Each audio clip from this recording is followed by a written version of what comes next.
RK's Guyana Free Media presents for human development and national development this message.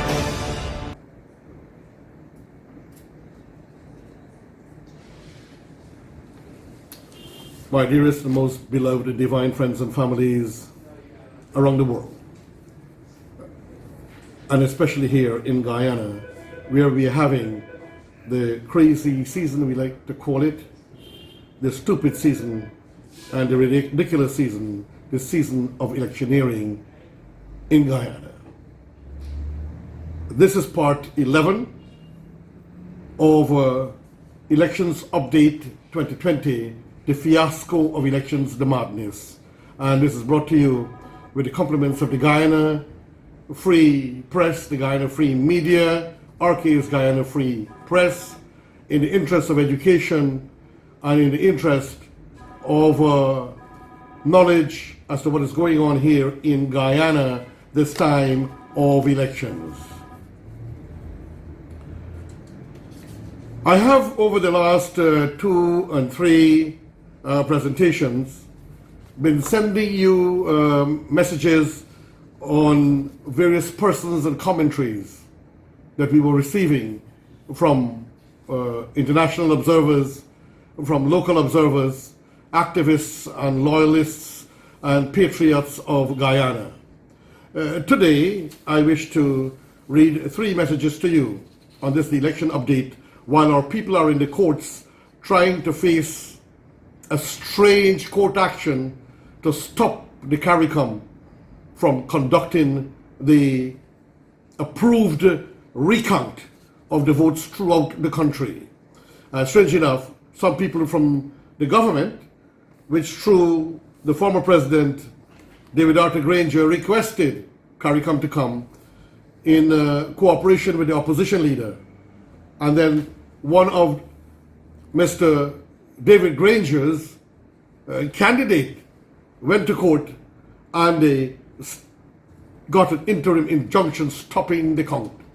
If there are controversies, if there are difficulties, if there are situations that have to do with the counting of the ballot and ballots that people don't believe in, then why would anyone want to stop the count unless they are inclined to skullduggery or they have already been involved in deceit? Now, some of them are saying, well, we can use the spreadsheet for Region 4. Highly intellectual people, sometimes it's disturbing and painful. And they're saying, I admit to understand it's not so, that in Region 6 and others, that they use spreadsheets. But if they use the spreadsheets in Region 6 and others, nobody had a problem with the numbers being given. With all the numbers being given on a spreadsheet, suddenly, while they were using the SOPs, suddenly the numbers are not collating with the numbers that were given out on the night of the 2nd of March and the morning of 3rd of March. The numbers are similar. And the spreadsheet is not similar. Then a court action was taken, compelling the RO, the regional officer, and the CEO and the chairman to do a count with the people using the SOPs. But they've been manipulating and all kinds of games, and strange enough, people of intelligence, you're amazed what politics and political priority and race does to good people and good minds. It's strange. But a lot of them also, of that party, are not happy with what's going on. And they realize there's shenanigans involved. Yours truly is, I'm not a political adherent. I'm not a political sympathizer. I got friends on both sides, but I have to speak the truth. And because I speak the truth, some people will say I'm not honorable. I can only be honorable if I do the dirty job by speaking lie for that party who want to overrun the elections, it will appear. Listen, que sera, sera, what will be, will be. Let's do the count. Let's do away with the spreadsheets. Let's do the count throughout the country. Start with Region 4, which is the most contentious. Why is it they don't want to start with Region 4? Because they're looking for an opportunity, obviously, to create trauma and to get into the boxes to create manipulation. Listen very carefully. People simple, honorable people who were there, youths working for the various political parties, enthusiastic, were there. Nobody from the APNO there to watch the ballot boxes. But the other people don't trust it.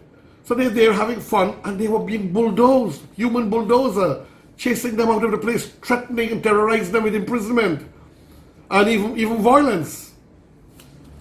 So I've been reading to you some messages, and brothers and sisters, friends and families around the world, this, the RK's Guyana Free Press, I wish to read you some latest information that I have received. The African Cultural and Development Association, ACTA, an organization I always support and respect, and they are there, which is good, to look after the interests of their people, just like how we have Indian organizations looking after Indians and Chinese association looking after the Chinese and so forth. So it's good. And I respect ACTA. I always support them until somebody got in there who has a clandestine mentality and was not inviting me to events and so on anymore. I was always a supporter of ACTA and their events, and I always respect them. And here I'm seeing maturity now. I'm seeing maturity which is very impressive, which speaks well for them. They're saying the same language that I'm saying. ACTA says recount should be done under CARICOM supervision from region 1 to 10. Head of ACTA, Violet Jean-Baptiste. Statement by the African Cultural and Development Association. ACTA is not deterred by threats of sanctions, committed to a resolution of election crisis based on the following. A. Respect for citizens' right to seek redress in the courts of law on any related electoral issue.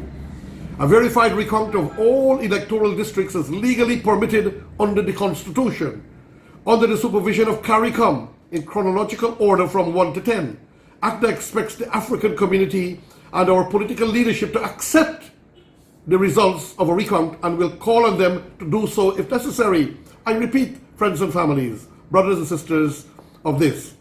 ACTA expects the African community and our political leadership to accept the results of a recount and will call on them to do so if necessary. I'm very proud about this.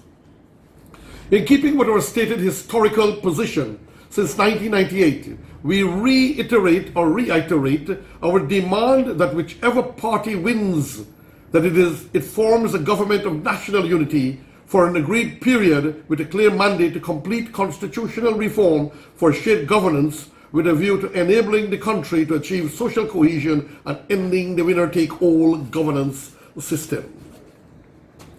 ACTA is of the view that no one should be elated about sanctions or the threat of sanctions being imposed on Guyana, since all investments in Guyana will be at risk, and those with the greatest amounts of investment are likely to lose the most. ACTA reiterates its call for all Guyanese to remain calm and not allow political leaders, activists or detractors to divert our attention from maintaining a unified stance against disruptive behavior in the common interest of all Guyanese. ACTA Steering Committee, 9 Thomas Road, Thomas Lands, 225-8420. This is very, very brilliant and well said. Absolutely professional. And this is the lady, Violet Jean-Baptiste, that I always respect and honor and even love and look up to. Because of her, at one time, I had invested in the Globe Trust Bank in an account that would have borne interest, but because Globe Trust collapsed, everything went down the drain. But no problem. This is a good thing. However, I disagree with starting from 1 to 10. Reason being, there are too much of activity going on where the ballot boxes are parked. And that is at the Arthur Chung Convention Center. Too much of bombarding of the party activists who want to watch their boxes in peace and harmony and in love. Too much eyes are on that box. Like I saw something early this morning of the 20th. Somebody was cutting grass near the guys who were looking over the compound to ensure that nobody interferes with the box. It was shared on Facebook. But they were cutting grass at 2, 3, or 4 o'clock in the morning to prevent the guys from hearing anything happening or from possibly seeing by producing smoke. which is very, very bad. It makes the government look bad, or the former government, and technically the president is still the president until he hands over government. So it makes the president look bad. It makes the PNC and then to a higher extent the APNU. But it makes the PNC look amateurish, a party that I personally respect a lot. And I look up to, and I have great friends in there for many decades since Mr. Hugh Desmond Hoyt. So I'm saying the most contentious part or the district was Region 4. Let us do Region 4 first. And then we can go to any other region. Region 1, 2, 3, 5, or you can start from Region 6 if that's a contentious area for some people who are harping. And the opposition says they have no problem. Mr. Barajagdeo says he has no problem. You want to go and count, let's go and count.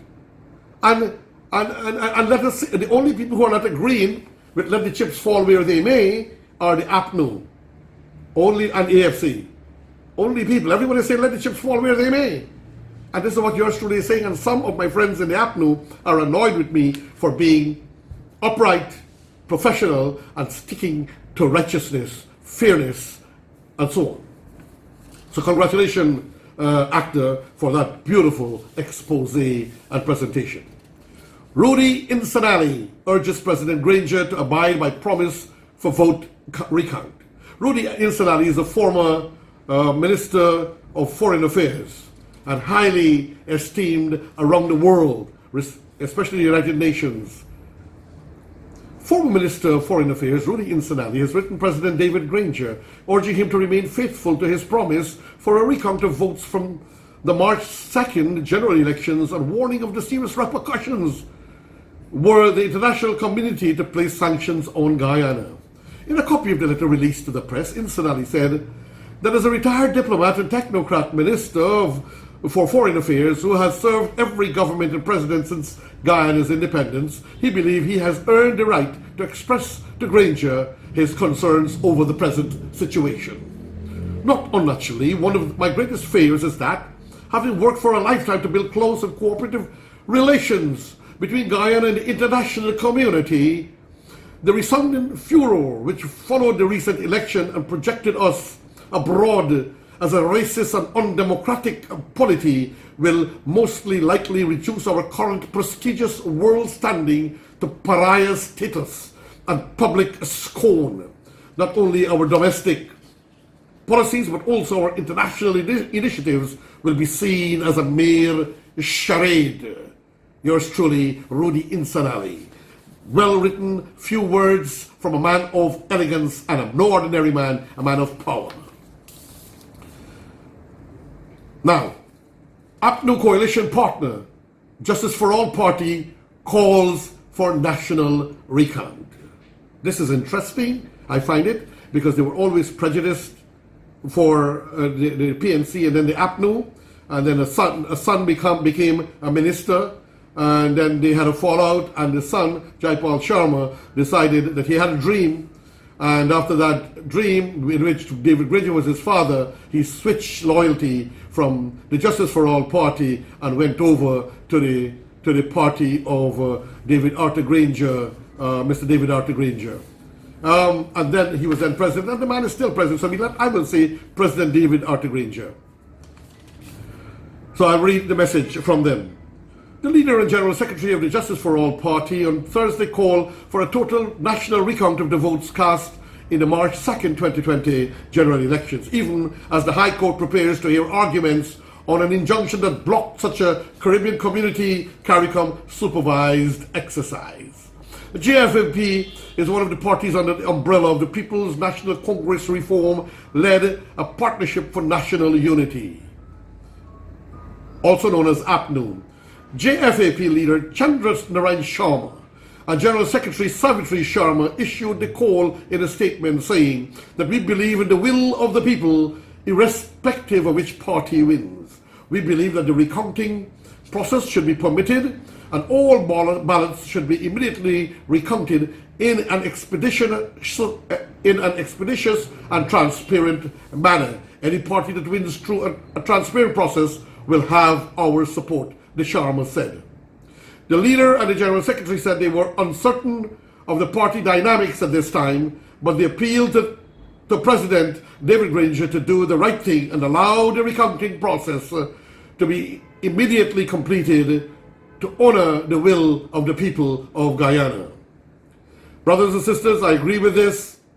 I am impressed, and I wish to compliment them for calling for redress. It is ironic, amazing, and indeed a shame, I would say, that people would say that Bara Jagdeo and his party, the PPPC, are bribing everyone or influence everyone. It may appear that some people are trying to make Bara Jagdeo some kind of a god, or the PPP some super rich institution that they can influence and buy over the United Nations, which governs 190 countries at minimum, that they can buy over the Commonwealth group of nations, and they can buy over and influence their decision, and buy over CARICOM, and buy over all the local observers, and buy over Roshan Khan as an observer. It's not possible for anybody to ever buy me. It doesn't work for me. Money is not a thing that I crave or I love, so it's not possible. Then you have the famous Carter Center that was here, and the Carter Center will also be bought out by Bara Jagdeo. And what about the EU, the European Union? Will they be also sell out? Come on, stop making Bara Jagdeo some kind of a god. He bleeds just like me and you. But I know the man has a persona and a power and a presence. They can't get away from that. When there was a fiasco going on and the robberies were in progress, and Bara Jagdeo was sent and told of the issue, when the man arrived and walked in, you can see the persona of the man. He was born for certain things. We have to give credit for this. Well, to him, in this case, and to other people. It is so unfair to anyone who wins an election and others are trying to deny them. I recall, I can't remember the exact year, when Dr. Bara Jagdeo had won the election. I think it's the first election after he was selected. And there was an attempt to stop the man from swearing in. All kind of a protest, all kind of a misbehavior, which did not go down well, and which I could see from his face. I was invited to witness the swearing in, and you can see from his face that he was, why are they doing this? I won the election, and they knew they won the election. I guess it's the same pain for Irfan Ali. If he has won the election, why deny the man what he has won? Let the chips fall where they may. If President David Arthur Granger wins the election, or Mr. Ramjatan should ever win an election, or Moses Nagamutu should ever win an election, fine, they win the election. We should accept and let the chips fall where they may. So let us go for the recount, brothers and sisters, friends and families around the world. Your friend, yours truly, Haji Dr. Roshan Khan, saying farewell and thank you for tuning into this, the RK's Guyana Free Media.